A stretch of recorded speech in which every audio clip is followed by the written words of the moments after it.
14 years old, me being this naive little girl, I was like, gosh, I really am nothing without this guy.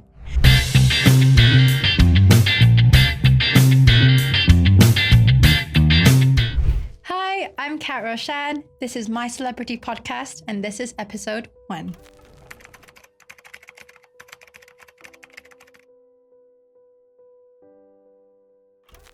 Okay, so obviously I was born locally from KL, but for the first 16 years of my life, I grew up in international schools.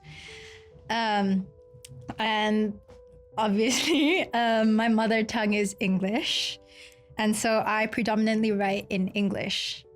And I have all this great diverse cultures being introduced. My mom's Chinese, my dad's Malay, so I get the best of both worlds. I mean, I had a normal upbringing. My childhood was really fun. I had the opportunity to travel to different countries, which of course has impacted my upbringing. Different cultures, you learn to empathize with different people. But it was a nice childhood. But bringing it to now, I feel like I'm scared of, I guess, people accepting me in Malaysia, because I don't really speak Malay, but I'm really trying hard to. And I just get really scared people are gonna judge me or not. But I've learned from just writing and through experiences with the media and just my fans, just to be myself and really try my best.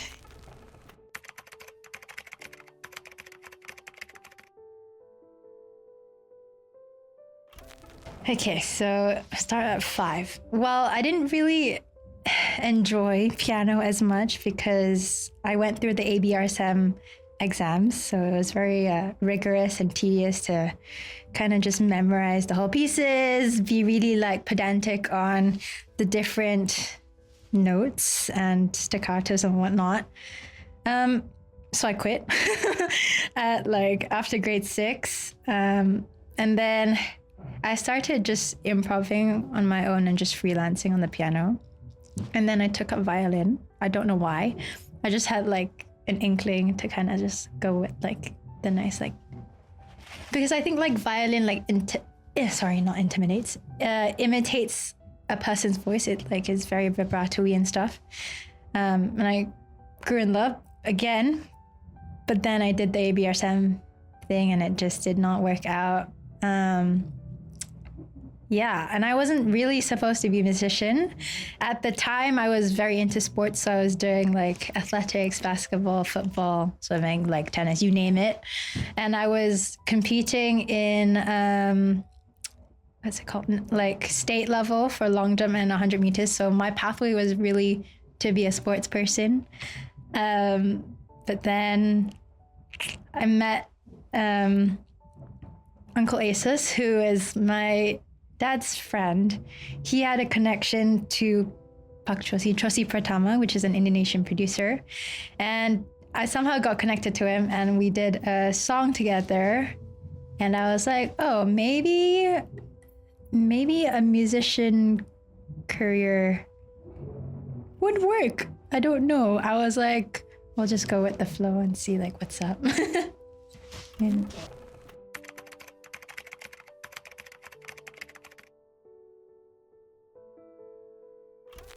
Most of my music I write is about my experiences, mostly about breakups, Taylor Swift 2.0. So every time I would go through a really harsh breakup or just be in a very dark place, I would just try and write all my emotions out.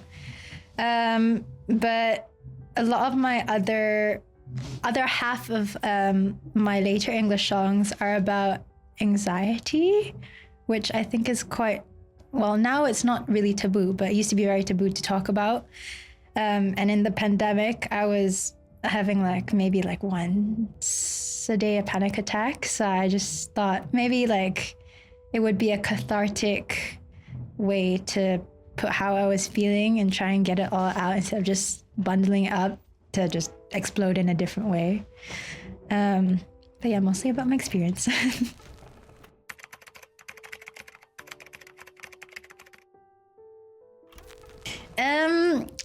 What was it about? It was called You, YOU, like you, in big capitals. And it was about me trying to beg this guy to stay, which obviously is not the greatest option there is. Don't go begging, because that's really bad. But yeah, because I was so in love, because he was like my first true love, let's just call it. And so I was like, maybe if I send it to him, he'll like it. But I didn't end up sending it to him just because I was like, you know what? No, you don't have to hear it. Other people can hear it. So they know it's about you and I can shade you. So yeah. I think the first line of the chorus is like, without you, I am nothing.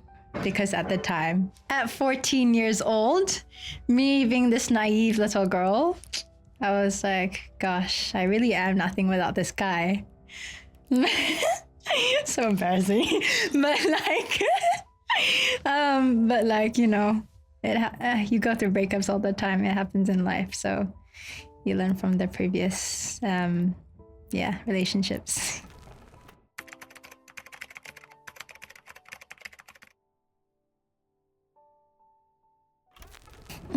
I was actually really intimidated because I was at such a young age. I met him and I was like, oh gosh, like he's such a legendary composer and producer, and I've been given this opportunity to work with such a big name.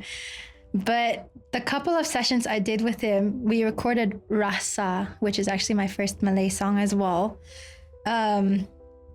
He scolded me because I wasn't practicing, and he actually left to Indonesia to come back 3 months later to try and regurgitate the song again because I really wasn't disciplined. I was like, you know what, like singing is easy. Everyone can sing. So I was like, I'll just go in and record. Don't have to do any practice. Don't have to expand my vocal cords at all. But then I realized 3 months after I was disciplined and started practicing that song every day and really analyzing it, that it actually does make a difference in the quality, but also like the expression of the different words. Also because it was in Malay, and I really had to try and understand it and then convey it in the song itself. But he now is like my grandpa. He means the world to me. So every time I got to see him, it's like really special.